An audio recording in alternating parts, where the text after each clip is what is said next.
When President Obama returned today from Chicago, he arrived at the White House on Marine One, one of a fleet of presidential helicopters that is now more than 30 years old.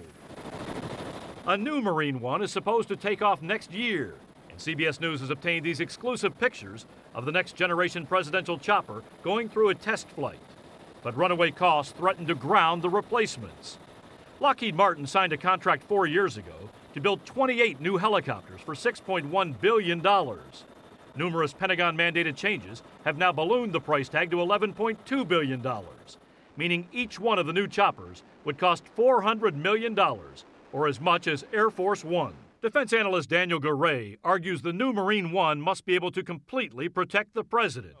The armored helicopter would be equipped with tons of communications gear and defensive systems capable of fending off missiles and even the effects of a nuclear blast. The president will be able to do anything and everything he does on Air Force One or from the National Command Post in the White House. The Pentagon says it needs 28 of the helicopters because they have to cover the president everywhere he goes, usually 3 at each stop. This week, for example, there'll be choppers in Chicago, Denver, Phoenix, and Ottawa. But critics say the helicopters are the latest example of out-of-control spending, especially unaffordable in the current recession. And Lieutenant Colonel Gene Boyer, who flew Marine One the day Richard Nixon resigned, says there's no way the government needs 28 of them. In this economy, I believe it's a foolish investment, and I think going beyond 14 or 16 helicopters is absolutely ludicrous.